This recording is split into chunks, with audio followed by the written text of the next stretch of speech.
जब भी कोई प्रदर्शन होता है लोकतांत्रिक तरीके से तो सरकार उसको लाठी और गोली के सहारे दबाना चाहती है। उनके परिवार को 25-25 लाख रुपया मुआवजा सरकार और विलम्ब दे। अपरिहार्य कारण पर हवाई फायरिंग होती है, लेकिन हवाई फायरिंग सीधे एक मासूम के सिर पर जाकर लगती है। तो आप समझ सकते हैं कि सरकार कितनी निरंकुश हो चुकी है। नमस्कार, आप लाइव स्टिक्स देख रहे हैं। मैं हूं आपके साथ रोहित वर्मा। बिहार के कटिहार में कल जिस तरीके से बिजली को लेकर प्रदर्शन कर रहे कुछ लोगों पर पुलिस के द्वारा गोलियां बरसाई गई। हमारे साथ बात करने के लिए बिहार के पूर्व डिप्टी सीएम तारकिशोर प्रसाद जी हैं। आप भी कटिहार से आते हैं सर, क्या लगता है इस तरीके से जो लोग प्रदर्शन कर रहे थे उन पर गोलियां बरसाई गई? महागठबंधन की सरकार के आने के बाद जो जन समस्याएं हैं उन समस्याओं के समाधान के लिए जब भी कोई प्रदर्शन होता है लोकतांत्रिक तरीके से तो सरकार उसको लाठी और गोली के सहारे दबाना चाहती है। आपने देखा होगा कि रसोइया संघ, सेविका सहायिका संघ, नियोजित शिक्षक संघ एवं कृषि सलाहकार संघ के जब भी आंदोलन हुए अपने जायज़ मांगों के लिए, जब भी उन्होंने लड़ाई लड़ी तो सरकार बुरी तरह लाठीचार्ज के द्वारा उसे दबाने का प्रयास किया।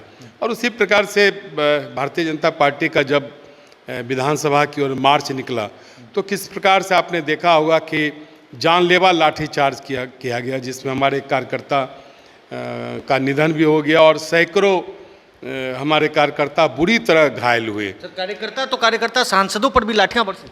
और इसके साथ साथ जो सबसे बड़ा देश का सर्वोच्च लोकतांत्रिक संस्था है पार्लियामेंट, उसके भी मेंबर ऑफ पार्लियामेंट पर लाठियां बरसाई गई। और इसी क्रम में आप देख ही रहे हैं कि जो विद्युत आपूर्ति है काफ़ी अनियमित हो गई है।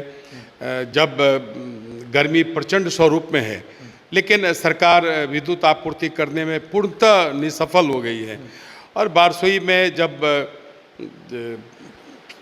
प्रदर्शन हो रहा था तो जिस प्रकार से सीधे गोलियां चलाई गई है दुर्भाग्यपूर्ण है। इसकी जांच होनी चाहिए, क्योंकि उसमें जो मृतक में एक लड़का जो सोनू शाह है वो सिर्फ अपने भाई को देखने के लिए आया था, क्योंकि उसका भाई विद्युत आपूर्ति प्रमंडल में डेटा ऑपरेटर था और उसके क्रम में सीधे उसके सिर पर गोली लगी। देखिए, इस प्रकार के प्रदर्शन को रोकने के लिए और इसके जो कई विकल्प हैं, आंसू गैस है, हल्का लाठी चार्ज है, और इन सारी चीज़ों का बेहतर उपयोग नहीं करके सीधे सिर पर गोलियां दागी गई। तो इसलिए इसकी न्यायिक जांच हो और जो दो मृतक हैं उनके परिवार को 25-25 लाख रुपया मुआवजा सरकार और विलम्ब दे, घायल को भी मुआवजा दे। और इस सरकार को रहने का भी अब कोई हक नहीं है। जिस प्रकार से सरकार हर आवाज़ को दबाना चाहती है लाठी और गोली के सहारे, तो आप समझ सकते हैं कि सरकार कितनी निरंकुश हो गई है, सरकार कितनी बर्बर हो गई है। तो अंग्रेज़ के ज़माने की का जो हम सुनते थे वो आज प्रत्यक्ष रूप से हम सब देख रहे हैं। लेकिन पुलिस आरोप लगा रही है कि एसडीपीओ सीडीपीओ को उन लोगों ने बंधक बना लिया था, पत्थर चल रहे थे, ईंट चल रहे थे, लोगों के द्वारा भी पहले। देखिए, इसकी न्यायिक जांच हो, उसमें सारी चीज़ें स्पष्ट होगी।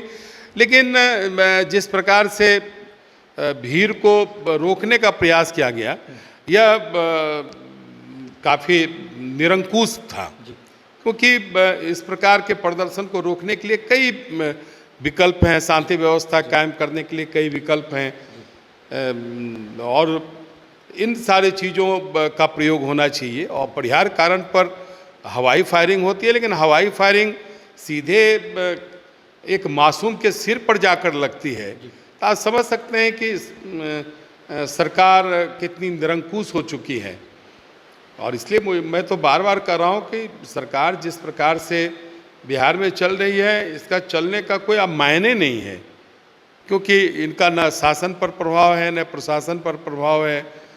सरकार सिर्फ प्रधानमंत्री और मुख्यमंत्री बनने के चक्कर में फंसी हुई है। तो देखिए, साफ तौर से अब 25 लाख रुपए मुआवजे की मांग पूर्व डिप्टी सीएम तारकिशोर प्रसाद ने कर दी है। अब देखने वाली बात यह है कि क्या सरकार 25 लाख रुपए मुआवजे देती है या इसी तरीके से वहां पर जो स्थिति अभी बनी हुई है कायम रहती है। बहरहाल इस खबर में बस इतना ही। अगर आपने अब तक लाइव सीरीज को सब्सक्राइब नहीं किया है, जल्द से जल्द लाइव सीरीज को सब्सक्राइब कर ले। साथ ही साथ हमारे फेसबुक पेज को फॉलो करना, वीडियो को लाइक शेयर करना बिल्कुल भी ना भूलें। धन्यवाद।